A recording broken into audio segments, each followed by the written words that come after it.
Hello दोस्तों, मेरा नाम अनुराग है। I have cleared SSC CGL 2 times this year through SSC CGL 2024। I have selected as an ASO. I have experience of more than 4 years in government job preparation.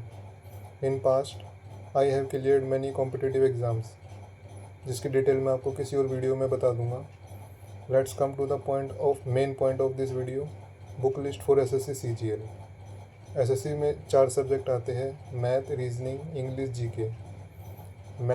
Math subject की बात करें तो देखो, वैसे तो मार्केट में काफ़ी सारी बुक्स है जिनसे हम पढ़ सकते हैं, बट इन बुक्स को पढ़कर फर्स्ट अटैम्प्ट में ही क्लियर करना और सिलेक्शन लेना is next to impossible until and unless आप बहुत ब्रिलियंट हो।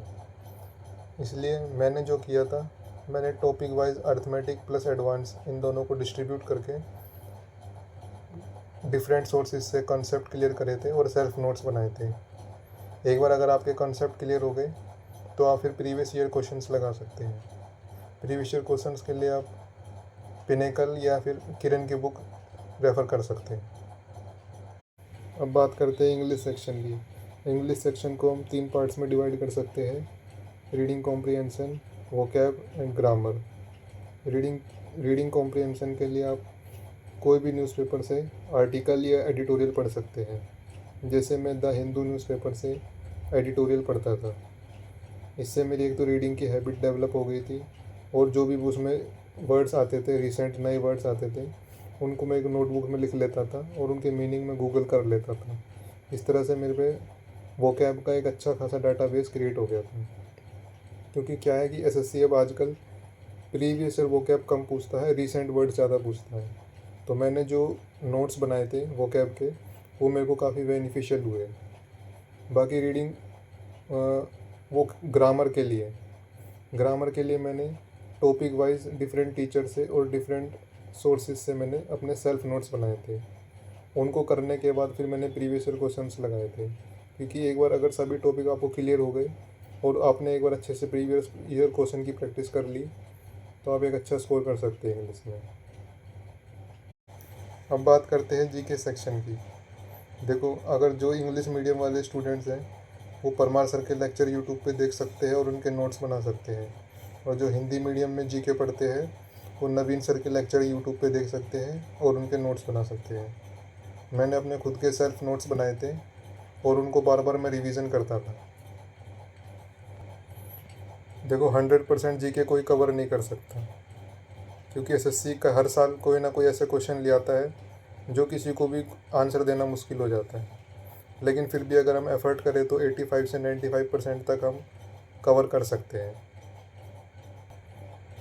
एक बात मैं आपको बताऊं, एवरेज क्वेश्चंस तो सभी लोग कर लेते हैं और उससे एवरेज नंबर भी ले आते हैं, पर एवरेज स्कोर करने से आप मेरिट में नहीं आ सकते। अगर आपको मेरिट में आना है, ड्रीम पोस्ट लेनी है और ड्रीम स्टेट लेना है, होम पोस्टिंग लेनी है, तो उसके लिए आपको जीके में कुछ एक्स्ट्रा एफर्ट करना ही पड़ेगा। जैसे कुछ पिछले सालों से देखा जा रहा है कि एसएससी एनसीईआरटी से भी क्वेश्चन पूछता है। तो मैंने अपने नोट्स एनसीईआरटी और सभी टीचर्स जो भी मेरे को बेनिफिशियल लगे, सभी जगह से मैंने मटेरियल लेके अपने नोट्स प्रिपेयर करे थे, जिसका मुझे बेनिफिट भी हुआ था। अब बात करते हैं रीजनिंग सेक्शन की। इसके लिए मैंने कोई स्पेसिफिक बुक फॉलो नहीं करी थी। इसके लिए मैंने टॉपिक वाइज सभी टॉपिक्स को यूट्यूब से ही क्लियर करके, कॉन्सेप्ट क्लियर करके अपने सेल्फ नोट्स बनाए थे।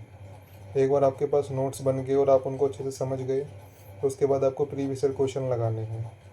प्रीवियस ईयर आप पिनेकल की बुक से भी लगा सकते हैं, या फिर जो मॉक में प्रीवियस ईयर क्वेश्चन होते हैं टाइमर के साथ, आप उसको भी लगा सकते हैं। बट टाइमर लगा के क्वेश्चन सॉल्व करना ज़्यादा बेनिफिशियल रहेगा एज़ कम्पेयर टू बुक से सॉल्व करना, क्योंकि उसमें आप पूरे दिन क्वेश्चन सॉल्व करते रहेंगे। लेकिन जब मेन एग्ज़ाम में आप बैठेंगे तो वहाँ पर आपके ऊपर एक घड़ी चल रही होगी, तो आपको विद इन टाइम करने की प्रैक्टिस होनी ज़्यादा ज़रूरी है। तो इसलिए मैं एडवाइस करूँगा, आप टाइमर लगा के ही, चाहे वो मैथ के क्वेश्चन हो, चाहे रीजनिंग के हो, चाहे इंग्लिश के हो, चाहे जीके के हो, विद इन टाइम सॉल्व करने की प्रैक्टिस कीजिए। अगर आपको मेरे नोट्स चाहिए हो तो बता देना, मैं आपको प्रोवाइड करा दूँगा। लास्ट में बस मैं यही कहना चाहूँगा कि ये इम्पोर्टेंट नहीं है कि आप किस टीचर से या किस सोर्स से पढ़ते हैं। इम्पोर्टेंट ये है कि आपकी अंडरस्टैंडिंग बिल्डअप हो। क्योंकि एक बार अगर आपकी अंडरस्टैंडिंग बिल्डअप हो गई और आपने प्रीवियस ईयर क्वेश्चंस प्रैक्टिस कर लिए, तो आपका सिलेक्शन डेफिनेटली हो जाएगा।